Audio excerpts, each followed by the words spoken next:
Welcome to Difference Makers, where real leadership meets a bit of storytelling flair. These tales are inspired by true client moments, dressed up just enough to entertain while they quietly teach.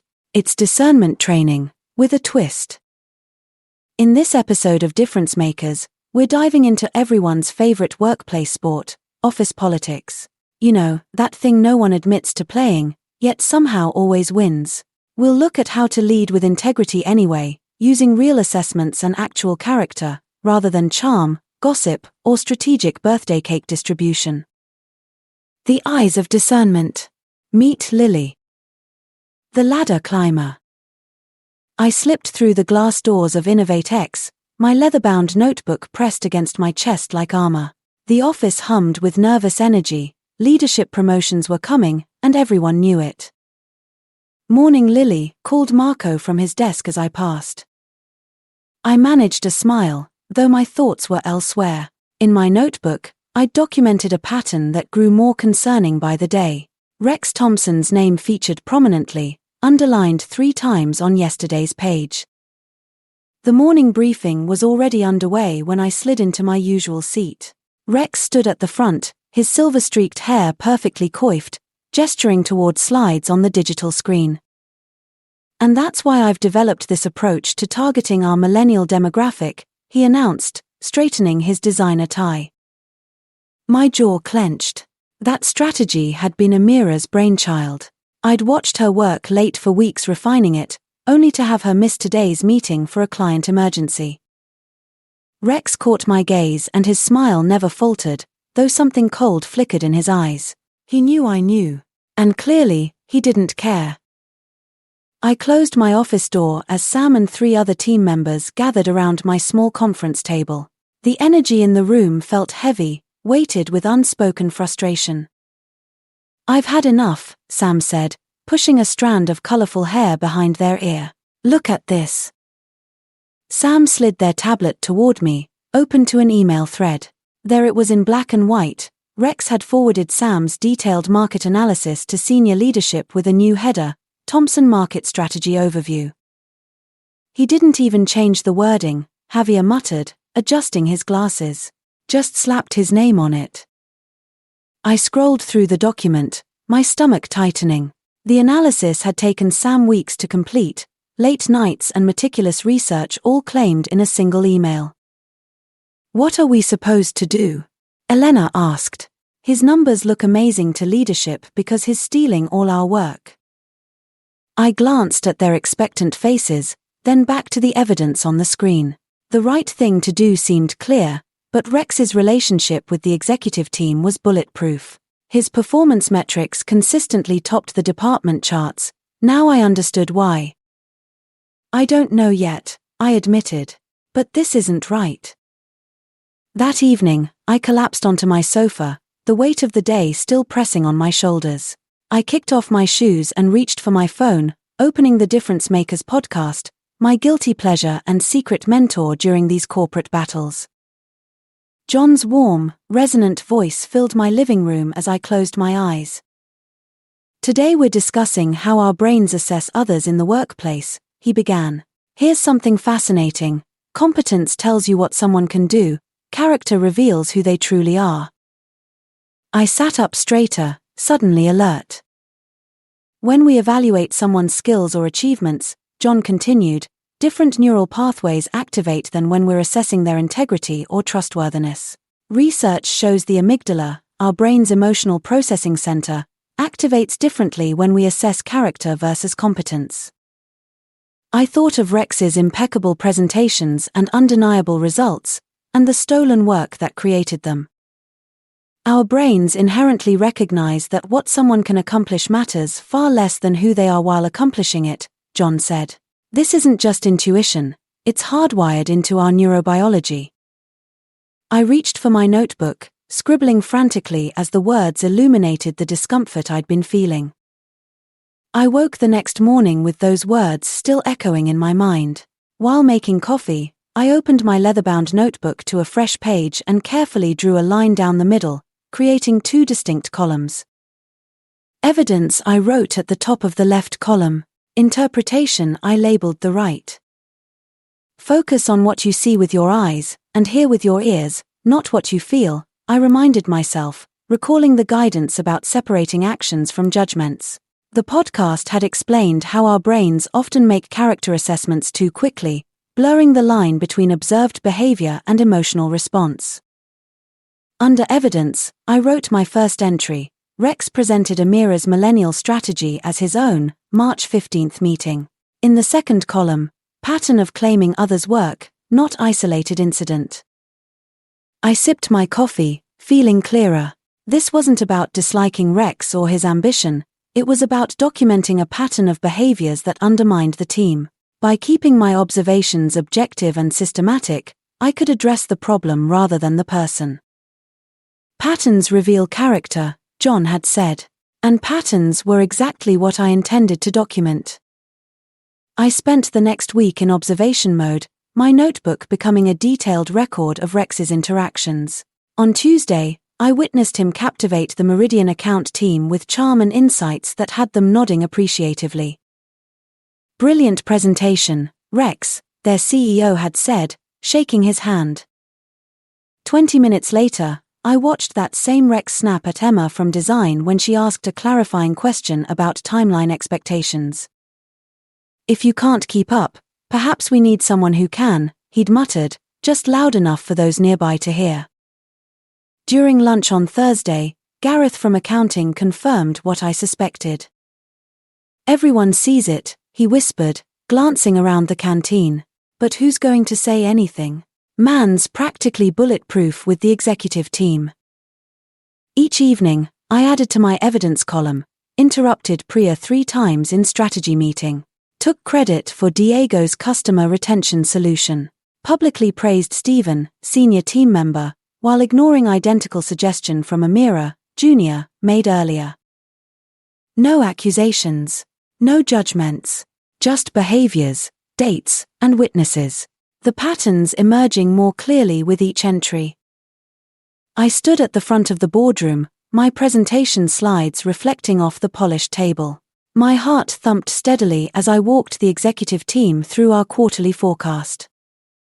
The evidence I'd been gathering about Rex sat heavy in my mind, but today wasn't about that, it was about the Henderson project data. As you can see from these customer engagement metrics. I'm sorry to interrupt, Lily, Rex's voice sliced through mine, but I have concerns about your methodology. The room stilled. My fingers tightened around my clicker. Your sample size is inadequate for the conclusions you're drawing, he continued, leaning forward with practiced concern. The executive team needs reliable data for decision-making. Actually, I replied, keeping my voice level, the sample represents 23% of our user base, which exceeds industry standards for. Perhaps if you had my experience, Rex cut in, his smile not reaching his eyes, you'd understand why your approach won't work. The silence that followed was deafening. I caught Director Chen's slight frown, saw Marketing VP Davis glance uncomfortably at his notes. My carefully constructed analysis crumbled inside me. The presentation continued somehow, my voice hollow in my ears. But walking back to my office, doubt crashed over me in waves. Maybe I wasn't qualified to challenge someone like Rex after all. Renewed perspective. That evening, I crawled into bed exhausted, my confidence in tatters. Almost by reflex, I reached for my phone and tapped the difference maker's icon. John's voice filled my darkened room, somehow knowing exactly what I needed. Today we're discussing resilience in assessment, he began. When gathering evidence, we must guard against confirmation bias, our tendency to only notice information that supports our existing beliefs. I sat up straighter, suddenly alert. Remember, John continued, his voice warm but firm, we evaluate behavior, not personhood. The distinction matters because it keeps us objective and fair, even when dealing with difficult colleagues. My notebook lay open beside me. Had I been fair to Rex? Was I gathering evidence objectively, or only noticing what confirmed my suspicions? An ancient proverb surfaced in my mind, above all else, guard your heart, for everything you do flows from it. I realized then that defending our team's culture required more than my personal observations. I needed substantial evidence from diverse sources, and I needed to approach this with both courage and careful discernment. Strategic approach. I spent the weekend transforming my scattered notes into something structured. Rather than a complaint about Rex, this would be a data-driven analysis of team dynamics. Observable patterns, I muttered, creating a new document. Not character judgments. I included timestamps, direct quotes, and specific instances where ideas had been redirected. The effect became startlingly clear when visualized on a graph.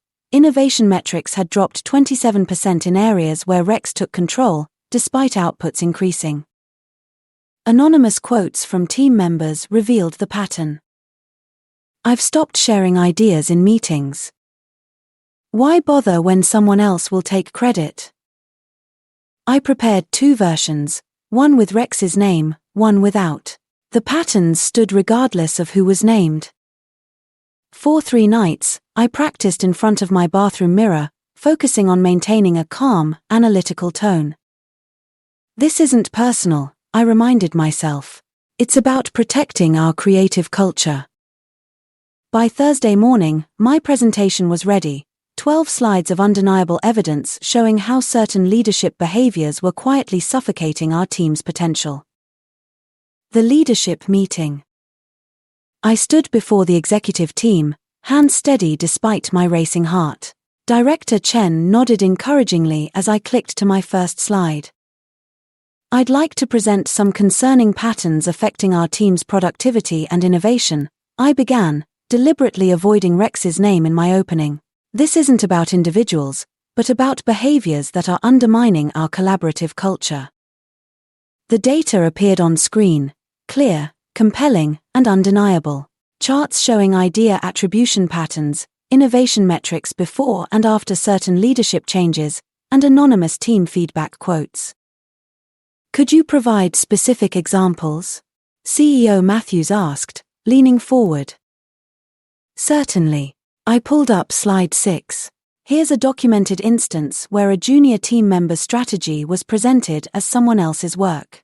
And here, I clicked again, is the corresponding 42% decrease in voluntary contributions from that team following the incident. Rex shifted in his seat. This is clearly targeted at. The patterns exist regardless of names, I interjected calmly, revealing the anonymized version with identical trends. My concern is solely with preserving our culture of innovation. Matthews studied the slides, his expression thoughtful. Around the table, executives exchanged knowing glances, several nodding as recognition dawned in their eyes. Resolution and growth. 2 weeks later, I sat stunned in CEO Matthews' office as he slid the offer letter across his polished desk. We're creating a new division focused on collaborative innovation, he explained. Your presentation showed us a blind spot in our culture. We'd like you to lead this team. I traced my fingers over the title, Director of Collaborative Innovation. We've also implemented a 360-degree feedback system for all leadership candidates, Matthews continued. Performance metrics matter, but character assessment will carry equal weight. And Rex? I asked carefully. He's been assigned a coach to develop his collaborative skills. His technical expertise is valuable, but not at the expense of our culture. In my first team meeting the following Monday, I distributed small notebooks to everyone, including Sam, whose colorful hair was now matched by an equally bright smile. We'll document our progress together, I explained. Evidence-based feedback will be our foundation. That evening, I shared my experience on the Difference Makers community forum.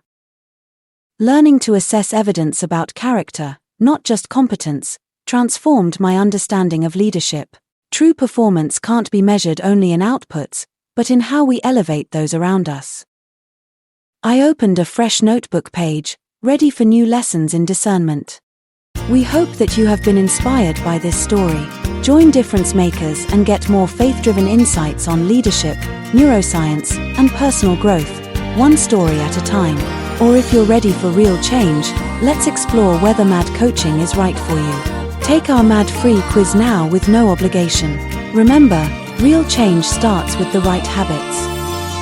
As a paid subscriber to Difference Makers, you have full access to the MAD coaching habit for this story that empowers you with the practical steps to put this MAD habit into practice in your life. Click on the link in the show notes, or visit differencemakers.substack.com and look for MAD coaching habits. If you are still a free subscriber, consider upgrading. Then you too will be able to benefit from this MAD habit this week. Take a 7-day trial on us now and discover the difference for yourself.